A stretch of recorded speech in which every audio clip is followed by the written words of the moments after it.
દુનિયાભરના દેશો net zero માટે કવાયત કરી રહ્યા છે, ત્યારે ભારત આ દિશામાં ગેમ ચેન્જરની ભૂમિકામાં છે. ભારતીય રેલવેએ 2009થી 2014ની સરખામણીએ 2014થી 2020માં વિદ્યુતીકરણ કાર્યમાં 371% વધારો નોંધાવ્યો છે. આ 6 વર્ષમાં લગભગ 18,065 કિલોમીટર રેલ માર્ગોનું વીજળીકરણ થયું છે.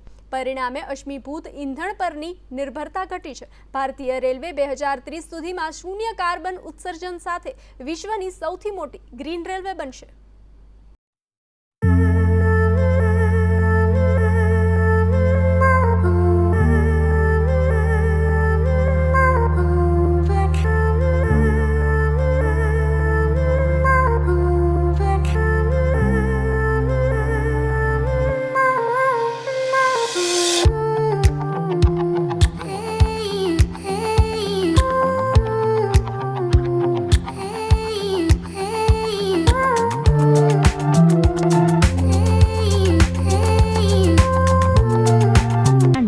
છે.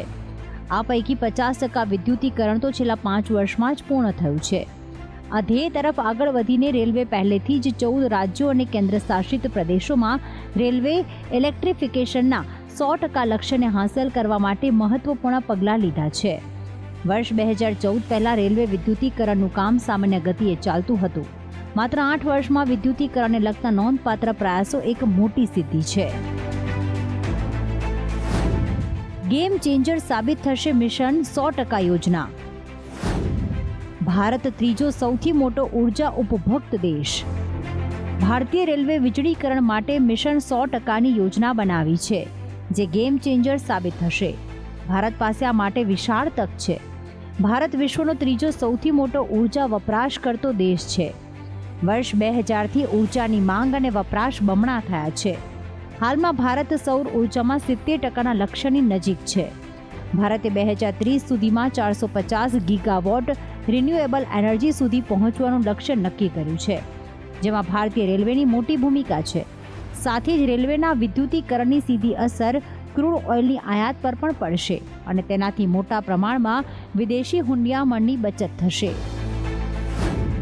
બ્રોડગેજ નેટવર્ક મિશન મોડમાં. સૌર ઉર્જા અને રિન્યુએબલ એનર્જી પર ભાર. ભારતના ઉર્જા લેન્ડસ્કેપ અને 100% વિદ્યુતીકરણ હાંસલ કરવાના રેલવેના મિશનમાં 2 મુખ્ય સકારાત્મક વિકાસ પાસાઓ છે. 1. લોકોને પર્યાવરણને અનુકૂળ, હરિયાળી અને સ્વચ્છ ઉર્જા પ્રદાન કરવા માટે સમગ્ર બ્રોડગેજ નેટવર્કને મિશન મોડમાં પરિવર્તિત કરવો. અને બીજું, રેલવે માટે ઉપલબ્ધ વિશાળ જમીન પર સૌર ઉર્જાનો ઉપયોગ કરવા માટે ખાસ લક્ષિત રિન્યુએબલ એનર્જીનો ઉપયોગ. પેટ્રોલિયમ આધારિત ઉર્જાનો વપરાશ અને આયાત ઘટાડવા રેલવેના વીજળીકરણ પર ઘણો ભાર મુકાયો છે. વીજળીકરણથી ઘટશે પ્રદૂષણ. ઈંધણ પરની ઘટશે નિર્ભરતા. ઇલેક્ટ્રિફિકેશન પછી ડીઝલ લોકોમોટિવ્સ દ્વારા ખેંચાતી ટ્રેનો બંધ થશે. પરિણામે પ્રદૂષણ સમાપ્ત થશે. સાથે જ આયાતી ઈંધણ પર ભારતની નિર્ભરતા ઘટશે. આત્મનિર્ભર ભારતમાં ઉત્પાદિત વીજળી પર વિદેશી હુંડિયામણ બચાવશે. ટ્રેનોની સરેરાશ ઝડપ વધશે અને ઉદ્યોગોનો વિકાસ, કૃષિ અને ખેડૂતોની પ્રગતિ અને સમૃદ્ધિ વધશે. ભારત વિશ્વનું ચોથું સૌથી મોટું રેલવે નેટવર્ક છે.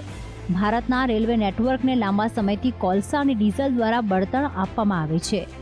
વર્ષ 2000માં માત્ર 24% રેલવે માર્ગોનું વિદ્યુતીકરણ થયું હતું, જે 2017માં વધીને 40% અને પછી 2020ના અંત સુધીમાં 65% સુધી પહોંચી ગયું છે. મહત્વનું છે કે દેશમાં 66%થી વધુ રેલવે લાઇનોનું વીજળીકરણ થઈ ગયું છે. બ્યુરો રિપોર્ટ, સંદેશ ન્યૂઝ.